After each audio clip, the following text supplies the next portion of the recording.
नमस्कार विद्यार्थी मित्रों, कृष्णा महाविद्यालय रेट्रे बुद्रुक ज्युनियर विंग आयोजित ऑनलाइन व्हिडिओ लेक्चर सिरीजमध्ये मी प्राध्यापक BV बनसोडे आपले सहर्ष स्वागत करत आहे. In today's lecture we discussing the topic number 3 ionic equilibria.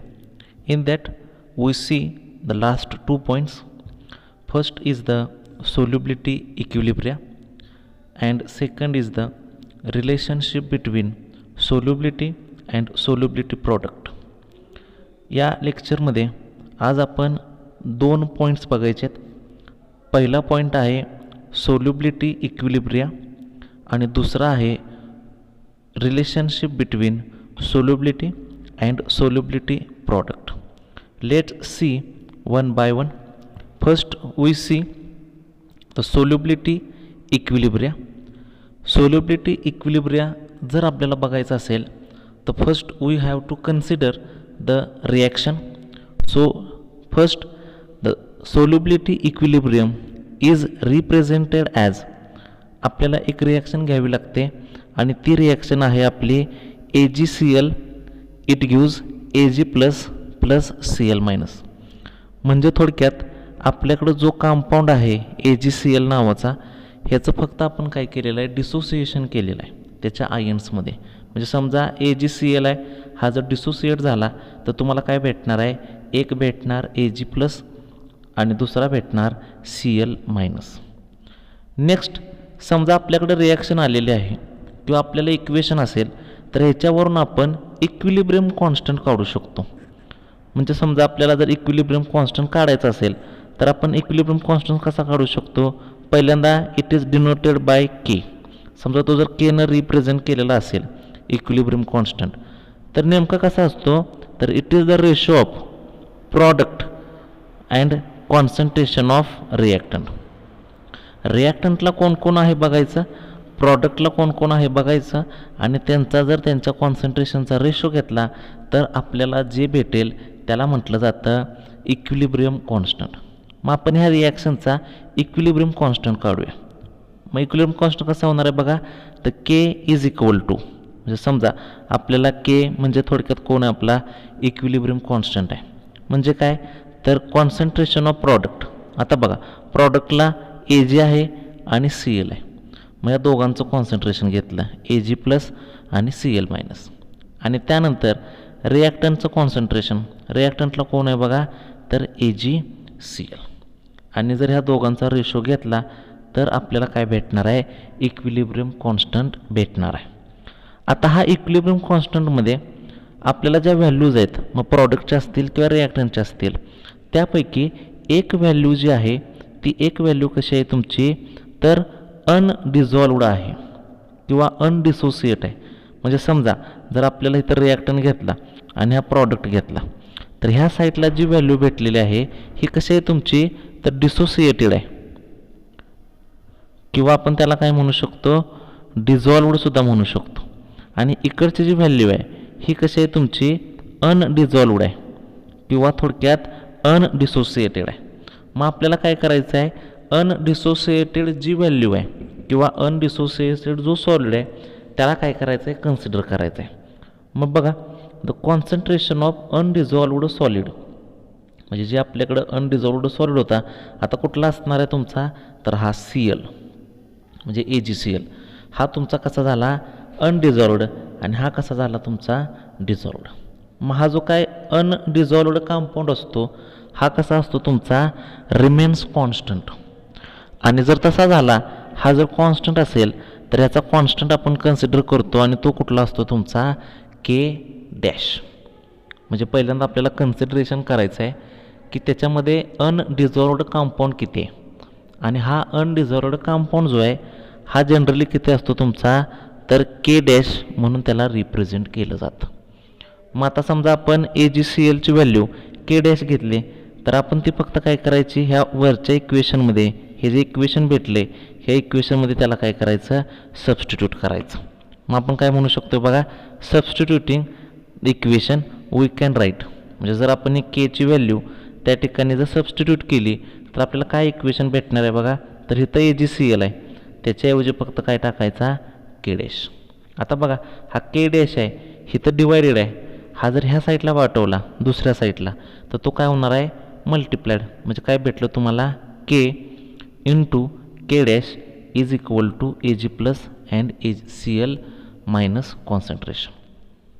आता इथं जे तुम्हाला के डॅश आणि के ह्यांचा जो प्रॉडक्ट भेटला आहे हा प्रॉडक्ट आपल्याला काय करायचा आहे मेन्शन करायचा आहे. आणि जनरली हा जो काय प्रॉडक्ट भेटतो तुमचा दोन कॉन्स्टंटचा ह्यांनाच म्हटलं जातं सोल्युबिलिटी कॉन्स्टंट. मग तेच आपण बघूया. The product of K and K dash is another constant, म्हणजे हा दुसरा कॉन्स्टंट आहे तुमचा, and it is called as a solubility product. आणि ह्या प्रॉडक्टलाच ह्या दोघांचा जो प्रॉडक्ट भेटला आहे त्यालाच काय म्हटलं जातं सोल्युबिलिटी प्रॉडक्ट म्हटलं जातं. आणि त्यानंतर that is the product of concentration of ions in saturated solution. म्हणजे जे सॅच्युरेटेड सोल्युशन आहे त्यांचा प्रॉडक्ट ऑफ आयन्स जर घेतले तर तुम्हाला भेटणारा जो कंपाऊंड असतो किंवा जे के इंटू के डॅश आहे ह्यांनाच काय म्हटलं जातं तर सोल्युबिलिटी प्रॉडक्ट म्हटलं जातं. आणि जर ह्या के इंटू के डॅश हा जो तुमचा सोल्युबिलिटी प्रॉडक्ट आहे हा जर तुम्हाला डिनोट करायचा असेल तर तो आपण कशानं डिनोट करू शकतो तर बाय के एस पी. के म्हणजे काय तर कॉन्स्टंट आणि एस पी म्हणजे थोडक्यात काय तर सोल्युबिलिटी प्रॉडक्ट. फक्त के इंटू के डॅशच्या ठिकाणी आपल्याला काय टाकायचं आहे तर K S P notation add करायचं आहे. आणि जर तसं केलं तर तुम्हाला जी भेटणारी टर्म आहे ही टर्म तुमची कुठली भेटली बघा तर K S P is equal to काय भेटलं तुम्हाला तर A G plus and C L minus. फक्त इथं जो के डॅश आहे त्याच्याऐवजी आपण काय टाकलं के एस पी, म्हणजे इथं फक्त के एस पी आपण ॲड केलं आणि मग तुम्हाला जो प्रॉडक्ट भेटला हा प्रॉडक्ट जनरली किंवा त्या रिॲक्शनला किंवा त्या प्रकारची जी टर्म असते तिला काय म्हटलं जातं सोल्युबिलिटी इक्विलिब्रिया म्हटलं जातं. अशा पद्धतीनं तुम्हाला हे टायटल ट्रीट करायचं आहे. तुम्हाला 2 मार्क्ससाठी किंवा 3 मार्क्ससाठी ह्याच्यावरती तुम्हाला प्रॉब्लेम किंवा ह्याच्यावरती तुम्हाला एक्सप्रेशन विचारलं जाऊ शकते. Let see the another point relationship between solubility and solubility product. जर आपल्याला जर सोल्युबिलिटी अँड सोल्युबिलिटी प्रॉडक्ट यांचं जर रिलेशन बघायचं असेल किंवा त्यांचं रिलेशनशिप मेन्शन करायचं असेल तर first we have to know the molar solubility. Molar solubility म्हणजे काय हे आपल्याला माहिती असणं गरजेचं आहे. मग मोलर सोल्युबिलिटी म्हणजे काय तर त्या ठिकाणी number of moles of compound that dissolved to give 1 litre of saturated solution. म्हणजे थोडक्यात काय तर नंबर ऑफ मोल्स जर आपण त्या ठिकाणी डिझॉल्व केले तर आपल्याला काय भेटणार आहे तर to give 1 litre of saturated solution. म्हणजे आपल्याकडे जर नंबर ऑफ मोल्स कंपाऊंड असतील आणि ते जर आपण डिझॉल्व केले तर आपल्याला काय भेटणार आहे तर 1 लिटर सॅच्युरेटेड सोल्युशन भेटणार आहे. आणि जर तसं झालं तर त्यांना म्हटलं जातं मोलर सोल्युबिलिटी. आणि समजा ही जी काय मोलर सोल्युबिलिटी आहे ही जर आपल्याला डिनोट करायची असेल म्हणजे आपल्याला जर मोलर सोल्युबिलिटी रिप्रेझेंट करायची असेल तर it is represented by capital S. म्हणजे जर तिला रिप्रेझेंट करायचं असेल तर आपण कशानं रिप्रेझेंट करू शकतो कॅपिटल एसनं रिप्रेझेंट करू शकतो. आता नेक्स्ट जर आपल्याला ह्याचा फॉर्म्युला बघायचा असेल तर हा फॉर्म्युला काय सांगतो तुमचा बघा तर मोलर सोल्युबिलिटी म्हणजे ही जी काय मोलर सोल्युबिलिटी आहे हा काय आहे तर एक रेशो आहे दोघांचा. पहिला आहे solubility in gram per litre आणि दुसरा आहे मोलर मास ऑफ सोल्युशन किंवा molar mass of compound in gram per मोल. म्हणजे जर सोल्युबिलिटी आणि मोलर मास ह्या दोघांचा जर आपण रेशो घेतला तर तुम्हाला जी भेटणारी टर्म आहे ती टर्म तुमची कुठली असते मोलर सोल्युबिलिटी ही टर्म असते. मग आता जर आपल्याला जर रिलेशन बघायचं असेल म्हणजे आपला मेन पॉईंट हे जर रिलेशन बघायचं असेल तर आपल्याला काय करावं लागतं एक इक्वेशन कन्सिडर करावं लागतं. समजा आपण काय करूया consider the solubility equilibrium for AXBY. म्हणजे आपल्याला जो कंपाऊंड आहे तो हा कंपाऊंड घेऊन काय करायचं आहे एक रिॲक्शन करायची आहे. आणि आपलं स्टार्टिंग मटेरियल काय आहे तर AXBY नावाचा कंपाऊंड. आणि मग त्याची रिॲक्शन आपल्याला भेटते. मग समजा ती रिॲक्शन काय आहे बघा तुमची, तर AX इट गिव्ज पहिला प्रॉडक्ट. आणि पहिला प्रॉडक्ट काय आहे तुमचा, तर X इंटू B⁻Y प्लस. म्हणजे थोडक्यात Y प्लस म्हणजे त्याची ऑक्सिडेशन स्टेट आहे आणि X म्हणजे त्याचा कोण आहे, कॉम्पोनंट आहे. त्याच पद्धतीनं दुसरा तुम्हाला रिॲक्टंटपासून प्रॉडक्ट भेटलेला आहे तो आहे YAX मायनस. म्हणजे हे जे तुमच्याकडं 2 प्रॉडक्ट भेटलेत, ह्या 2 प्रॉडक्ट आपल्याला काय करायचे आहेत, रिप्रेझेंट करायचे आहेत. आणि जर तसं झालं तर आपल्याकडं रिॲक्शन आहे. आता रिॲक्शनवरून आपण काय करू शकतो, त्याचा सोल्युबिलिटी प्रॉडक्ट आहे, हा सोल्युबिलिटी प्रॉडक्ट काय करू शकतो, आपण रिप्रेझेंट करू शकतो. मग कसं इक्वेशन होईल बघा आपलं सोल्युबिलिटी प्रॉडक्टसाठीचं, तर आपण बघितलं होतं सोल्युबिलिटी प्रॉडक्ट म्हणजे कोण आहे, तर तुमचा जो प्रॉडक्ट असेल, म्हणजे इथं तुमचा जो प्रॉडक्ट असेल ह्या दोघांचं काय करायचं, साधं मल्टिप्लिकेशन करायचं. मग कसं होणार मल्टिप्लिकेशन बघा, तर पहिलं कॉन्सन्ट्रेशन ऑफ बीचं कॉन्सन्ट्रेशन किती आहे तुमचं, तर BY प्लस, म्हणजे तो आपण काय करायचा एका ब्रॅकेटमध्ये लिहायचा. म्हणजे काय झालं, कॉन्सन्ट्रेशन ऑफ B. आणि हा जो X कॉम्पोनंट आहे, हा X कॉम्पोनंट काय करायचा, रेसिप्रोकल म्हणून काय करायचा, द्यायचा, म्हणजे रेस टू द्यायचा थोडक्यात. तसंच इथं बघा concentration of AX minus, concentration of AX minus, आणि जो कॉम्पोनंट आहे हा काय करायचा, रेस्ट टू द्यायचा, म्हणजे वरती द्यायचा. आणि मग त्यानंतर जे इक्वेशन तुम्हाला भेटलं ते इक्वेशन म्हणजे थोडक्यात कोण असतो, तुमचा सोल्युबिलिटी प्रॉडक्ट असतो. आता नेक्स्ट जर तसं झालं तर आपण काय करू शकतो बघा, if S is the molar solubility of the component. म्हणजे आपल्याकडे समजा S म्हणजे काय आहे, मोलर सोल्युबिलिटी आहे. त्यानंतर काय होतं बघा, the equilibrium concentration of ions in the saturated solution will be. म्हणजे जर इक्विलिब्रियम कॉन्सन्ट्रेशन घेतलं आपण, तर हे इक्विलिब्रियम कॉन्सन्ट्रेशन काय होणार आहे ते आपल्याला काय करायचं आहे, बघायचं आहे. मग आपल्याला माहीत आहे 2 कॉन्सन्ट्रेशन्स आहेत तुमचे A आणि B. मग समजा A आणि B जर असेल तर त्यांचं कॉन्सन्ट्रेशन काय होते बघा, तर Bचं कॉन्सन्ट्रेशन चेंज कसं झालं बघा, X त्याचा कॉम्पोनंट आहे आणि S म्हणजे कोण आहे आपला, तर मोलर सोल्युबिलिटी. तसंच ह्याचा पण कॉम्पोनंट बघा तुमचा X आणि S. म्हणजे थोडक्यात कॉन्सन्ट्रेशन ऑफ B आणि कॉन्सन्ट्रेशन ऑफ A ह्याच्याऐवजी काय करायचं तुम्हाला, तर ह्या 2 व्हॅल्यूज यूज करायच्या आहेत. म्हणजे दोघांच्या व्हॅल्यूज सेमच आहेत, X इंटू S. आणि जर तसं केलं तर तुम्हाला इक्वेशन काय भेटते ते बघायचं आहे. मग काय इक्वेशन भेटते बघा तुमचं, तर KSP म्हणजे इथलं इक्वेशन KSP.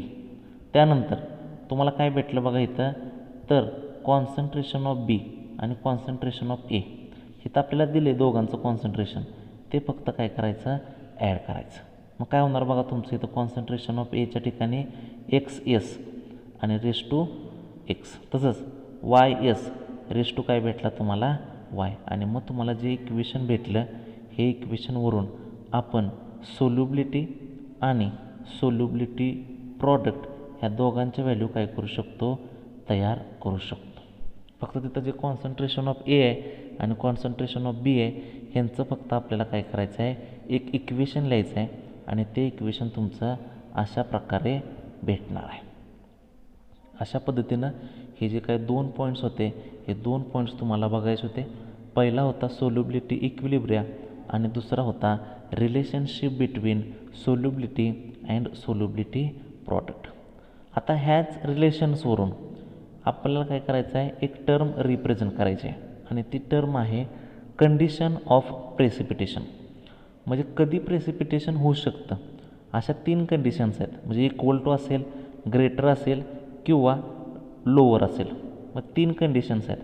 पहिली कंडिशन आपल्याला बघायची आहे ती कधी इक्वल असताना, दुसरी कंडिशन बघायची आहे ज्यावेळेस तो ग्रेटर असेल आणि तिसरी कंडिशन बघायची आहे ज्यावेळेस तो लोअर असेल.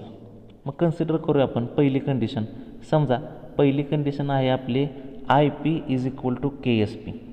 म्हणजे तुमचा सोल्युबिलिटी कॉन्स्टंट हा जर आयोनिक प्रॉडक्टला, हा IPचा अर्थ काय, आयोनिक प्रॉडक्ट, आणि आयोनिक प्रॉडक्ट आणि सोल्युबिलिटी कॉन्स्टंट जर तुमचा त्या ठिकाणी इक्वल असेल तर तुम्हाला काय भेटते ते बघायचं. तर सोल्युशन इज सॅच्युरेटेड तसं जर झालं तर तुमचं सोल्युशन काय होणार आहे, सॅच्युरेटेड होणार आहे. अँड इक्विलिब्रियम जे आहे ते काय होतं, एक्झिस्ट होतं. म्हणजे ज्यावेळेस तुम्हाला तुमचा कंपाऊंड सॅच्युरेटेड होईल त्यावेळेस तुमचा जो काही सोल्युबिलिटी इक्विलिब्रियम आहे ते काय होतं, एक्झिस्ट होतं. तसंच समजा दुसरी जर कंडिशन आपण बघितली तर दुसऱ्या कंडिशनमध्ये काय होतं, जर IP ग्रेटर असेल KSPपेक्षा, म्हणजे जो तुमचा सोल्युबिलिटी कॉन्स्टंट आहे हा जर कमी असला आयोनिक प्रॉडक्टपेक्षा, तर काय होतं, तर सोल्युशन इज सुपर सॅच्युरेटेड.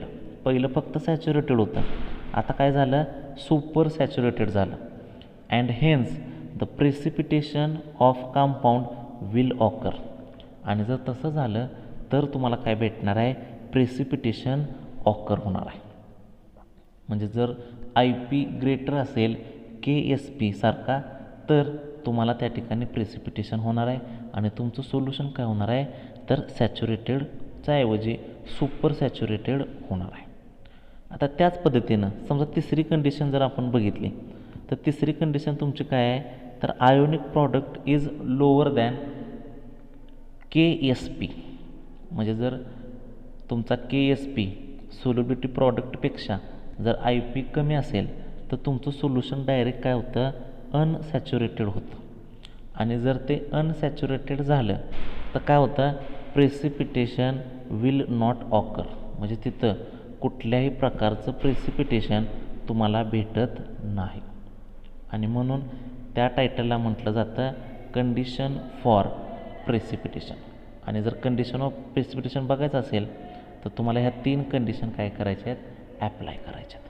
म्हणजे एक होती तुमची IP is equal to KSP, दुसरी आहे तुमची IP इज ग्रेटर दॅन, आणि तिसरी आहे IP is lower than solubility product. म्हणजे अशा पद्धतीनं तुम्हाला कुठं प्रेसिपिटेशन भेटते, कुठं प्रेसिपिटेशन भेटत नाही हे आपल्याला काय करायचं आहे, ह्या इक्वेशनच्या साहाय्यानं रिप्रेझेंट करायचं आहे. अशा पद्धतीनं हे आपले 3 पॉईंट्स आयोनिक इक्विलिब्रियममधले झालेले आहेत.